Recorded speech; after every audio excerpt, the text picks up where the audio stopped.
মারে, মুখ কান বন্ধ রাখ, ধৈর্য ধর।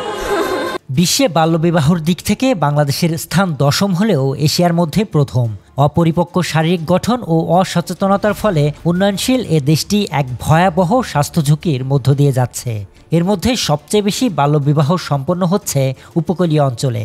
সাউথ টাউনে হোক আপনার স্বপ্নের আবাসন, শতভাগ রেডি প্লট, সাথে সাথেই সাফ কাবলা রেজিস্ট্রি।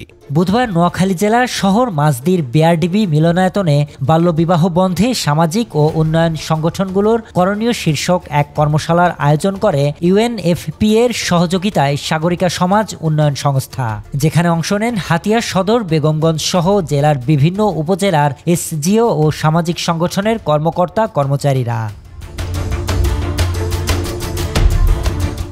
সাগরিকা সমাজ উন্নয়ন সংস্থার নির্বাহী পরিচালক মোহাম্মদ সাইফুল ইসলাম সুমন বলেন, বাল্যবিবাহ একটি সামাজিক ব্যাধি, আর এটা থেকে আমাদের উত্তরণের জন্য পারিবারিক শিক্ষা ও সচেতনতার প্রয়োজন।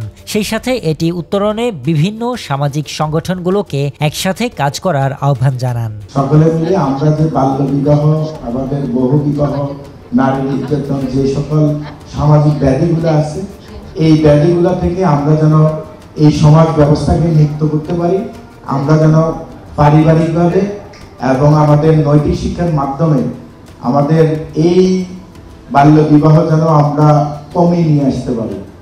এ সময় ইউএনএফপি এর জেলা প্রতিনিধি ডাক্তার সাদিয়া শারমিন বাল্যবিবাহের হ্রাস বৃদ্ধির তারতম্য নিয়ে আলোচনা করেন। 24 বছর পর্যন্ত বয়সে যাদের বিবাহ হচ্ছিল তাদের 64% জনসংখ্যার বিয়ে হয়ে যাচ্ছিল 2006 সালে, 64। তো পরবর্তীতে বিভিন্ন কার্যক্রমের ফলে 2012-তে মানে পরবর্তীতে 6 বছরে সেটা কমে এসছে 52%-এ। মানে কত বলেন তো, 12% কমে গেছে, 6 বছরে 12% কমে গেছে। এটা ভালো, মোটামুটি একটা হ্রাস হচ্ছিল।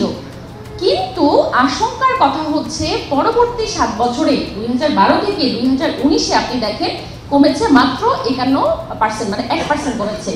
যেই সংখ্যাটা, যেই স্লো ডিক্লাইন এটাকে আমরা বলি, তাই না, যেভাবে আমরা কার্যক্রম করছিলাম বাল্যবিবাহের প্রতিরোধে তো সবসময় কার্যক্রম আছে, কিন্তু আপনাদেরকে বললাম, তো যেভাবে হ্রাস হচ্ছিল বাল্যবিবাহের হারটা 2006 থেকে 2012-তে আমার 6 বছরে এসেছে 12% কমেছে, কিন্তু পরবর্তীতে 7 বছরে সেটা কমেছে মাত্র 1%। এছাড়া আলোচকরা দারিদ্রতা, জলবায়ু পরিবর্তন, ধর্মীয় গোঁড়ামি সহ নানা কারণে বাল্যবিবাহ বাড়ছে বলে মত দেন।